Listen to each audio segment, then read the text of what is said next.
Oh, kia ora. Thank you for joining me today. Any surprises for you, Morgan? I think the Māori electorates have returned its results no one was expecting. The polls were out dramatically. The pundits were wrong, even more so, Shane and I included. Yes. So genuinely, I think there was a mood for change in those Māori electorates, but it expresses itself differently because the option for change in the Māori electorates is Te Pāti Māori. It's not the National Party. No. So I think we saw the same sort of dynamics in the Māori electorates as you did in those general electorates. So for us, I think it was a genuine surprise. Now, of course, they're in opposition. I think my tainer from Kawerau has got it right in this respect, that in the general seats we saw a change out of anger, but in the Māori seats I think we saw a change towards hope, aspiration, and a move away from incremental change to real change. So I'm feeling good about that, and also as someone on the left, there has to be a major alignment in terms of policy that will lead to a leadership change in Labour. Well, Matthew, you've talked about leadership and national too. I mean, at the end of the day, Chris Luxon brought it home, didn't he? Well, it certainly wasn't the most inspiring campaign. Two main parties didn't put up really well thought through programs. It was mainly slogans. But the demand for change was greater, even greater, and I think that's a good thing, than what the polls were indicating. The only thing really was National got a bit higher than what any of the polls were suggesting, but the result does seem to be most likely to be a three-way government with New Zealand First and ACT, although with New Zealand First quite a bit weaker than I might have thought. So I think there is absolutely a mandate for change. I think Chris Luxon and the ACT Party have a mandate, even for things that like their tax cut policy. Not necessarily that tax cut policy, but I think they have won a mandate for tax cuts. So we'll be seeing something like that, I would have thought, before Christmas. Morgan, do you think the kōrero from Labour around not advancing tax policies that might have been more transformational was kind of one of those moments where they hit the dirt? I think it was fatal for Chris Hipkins when he made his so-called captain's call to rule out the wealth tax and the capital gains tax. That is when he started to bleed votes to the Greens and bleed votes to Te Pāti Māori, because in the next poll after that captain's call, the Greens shot up over 10%. Te Pāti Māori hit 3 or 4% as well, which was almost entirely made up of Labour voters who were dissatisfied with what Chris Hipkins was going to run on this election, which was a centrist campaign to try and win the voters who went for John Key and the voters who went for Jacinda. But it was never going to happen with Chris Hipkins. I think the wealth tax thing also, well, it's the biggest mistake, we can all agree on that. It probably led to some votes going to National even. I mean, National's a broad church, but what it said, I think, was, what is the point in the Labour Party? You've had your bonfire. The one thing the Labour Party is meant to do is make the tax system more progressive and be a bit more social democratic. And once you've said you don't even want to do that, if you're a median voter, then you may as well vote for National and take a different path. Well, the other thing is, before you win the middle ground, you got to keep your base political whakapapa, and Labour didn't do that. I went through to a lot of hui throughout the country, and people wanted a much more aggressive, progressive tax system. The bonfire of policy was replaced with nothing, and Labour ended up standing for nothing, unfortunately. Look, I think we'll see in a very short time Chris Hipkins going. You cannot be responsible. I think Chippy's a decent human being, but you cannot be responsible for the biggest electoral loss in 2 generations and expect to stick around. And the other thing with Hipkins is that he is tied to the no wealth tax policy. That policy will be moved out in terms of Labour and his leadership with it. But the new younger energy that's come into Parliament, Matthew, is from the Greens and Te Pāti Māori. You also see some of it in Tamaki, with the defeat of National Simon O'Connor by Brooke Van Velden of ACT. And there's now these 2 big yellow blobs in the middle of what used to be, 20 years ago, the safest possible part of Auckland. And ACT has established itself as a permanent presence in our political system. It'll take a lot of work for National Level to win those seats back off ACT. I mean, they tried to win Epsom back this year, and David Seymour got twice the vote of the National candidate. And you can say the same about Wellington Central, Rongotai, and Auckland Central. Those are, again, not only generational shift, but it'll be a long time before they move politically. And I think this shows a real distress by the public about that centrism you're talking about, whether it's from the left or the right. The way I look at it is, 3 years ago, the New Zealand people gave it an absolute majority to the Labour Party to implement something like Sweden of the South Pacific, some sort of left-wing woke social democracy, right? And they didn't.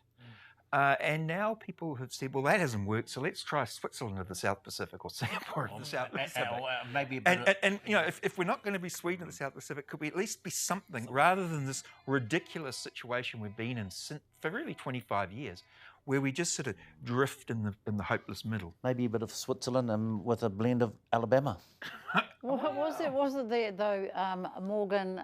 You know, there are a couple of things that happened along the way, like the pandemic and the lockdown, and there's been much kōrero that Labor did nothing, but really a lot of businesses or small businesses were supported. It seemed like 20,000 people's lives were saved through that. Does that just all get washed out?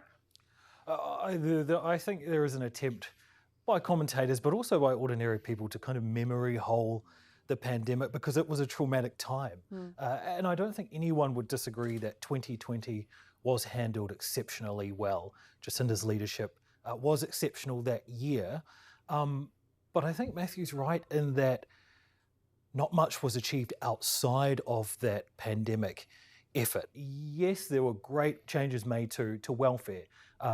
Tens of thousands of children lifted out of poverty. But there was an attempt by the Labour Party to almost hide that because they did not want to defend it. The same is true of co-governance. Three Waters was brought in quietly without an attempt to sell it. Because almost as if they wanted to bring it in without having to do the difficult work of actually convincing people that this is the right thing to do. And you saw that apply across their policy program. Well, was it? Three Waters, or was the co-governance model in Three Waters the right thing to do, and was it worth dying in the ditch over? Because in essence, and people used to talk. It should have gone further, really. They used to talk about the Brown Table, in reference to the Business Roundtable. All that co-governance model was to allow an elite committee of $1 million a year Maori people to sit on some committee. I don't know what you're talking about. I don't know who they are. To appoint the boards of these entities, who would then be bound by the Companies Act to act not in the interests of Maori, but in the interests of the company. Now, what would Maori have gained from that? And also what were Pākehā scared of? And I think that whole issue was most unfortunate because it's raised race relations as an issue over something that had no meaning. I think that's a fallacy. I don't know who these $1 million the people who would have sat on those committees. I don't know who they are. I'm Tuhoia. People who represent us are kaimahi people, our haukainga.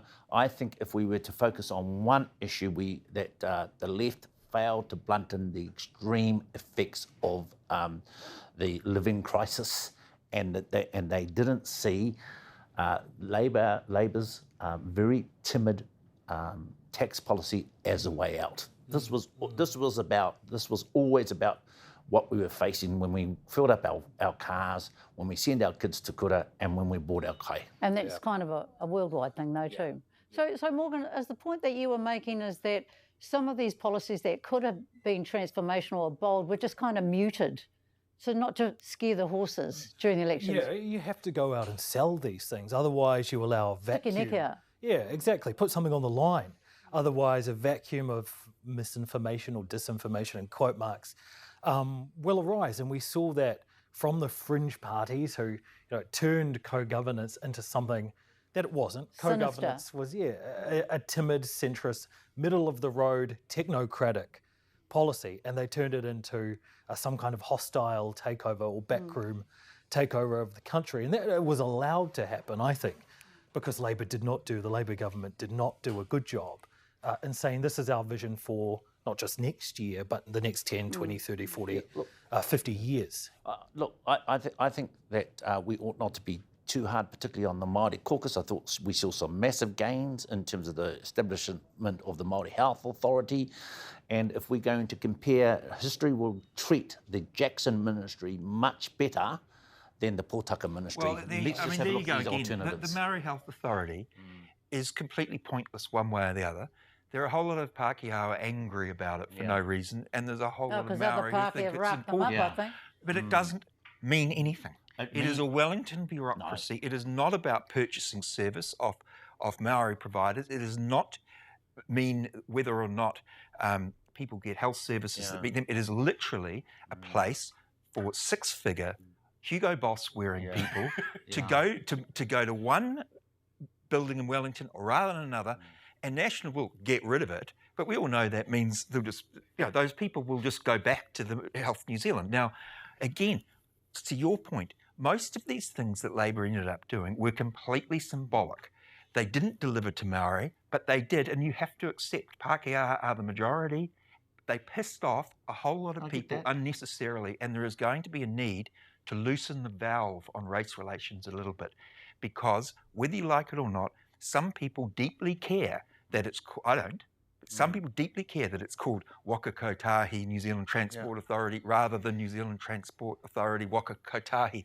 Now, don't die in the ditch over that. Maori must know more than anyone else. We will die in the ditch over the protection of our reo, over the protection of our whakapapa. Sure. Me living in Epsom, you living in Mount Albert, may not think that the delivery of by Māori for Māori in terms of a health kaupapa means nothing, but it means a lot. No, I didn't say that. Yeah. The Maori Health Authority is not about delivery. The Maori Authority is just a bureaucracy. The same agencies will get exactly the same money to provide the same services. How do you respond to that, Morgan? I think there are 2 points to be made there. I'm sure Matthew supports whānau and the whānau model, and probably would acknowledge that model of procuring services in local communities works. Because really it is a conservative model, devolving that power. And that's exactly what the long-term plan for the Māori Health Authority was to purchase services locally and make sure that local communities can provide their own health solutions. I think, of course you're going to say that it's a massive bureaucracy, when really it's not. No, that's the point. Tiny. It isn't. That's the whole point. It isn't a big deal. One way or the other, but it's symbolic, and for whether you like it, there is 20% or so of Pākehā people who, I know this sounds ridiculous, they feel dislocated in their own country, and they feel their language is being disrespected, and Maori of anyone else must be able to relate to that, and so it is necessary, I think, for some type of just shift on those types of issues, so as not to put at risk the genuine gains that Maori have achieved. Predictions for the incoming government? There's going to be the major coalition partner is going to be National and ACT, perhaps with a weakened New Zealand First. What I think we're about to see, unless New Zealand First can put a bit of a handbrake on it, and I think that's doubtful, we are going to see the most economically neoliberal political swathes of policies that we have seen since euthanasia, and that will hurt our people immeasurably. It will take generations to recover, as it did in terms of euthanasia. Do you feel as pessimistic, Matthew? Well, I would say that I would put it another way. I think given the failure of Labour to implement social democracy, yes, there is now going to be an attempt to go for a more market approach, smaller government approach. That is what people have voted for. And I believe, had Labour delivered social democracy, people would have voted for that. But if there's not going to be social democracy, they're saying, well, let's give the free market a go again. And Labour's to blame. How are we feeling about that, Morgan? I would largely agree. I think interest rates are going to stay higher for longer because tax cuts will be delivered by the National Party, and I do think that they will backfire. Petrol prices, food prices, everything else is going to remain a little bit higher for a little bit longer, and we'll have the National Party to thank.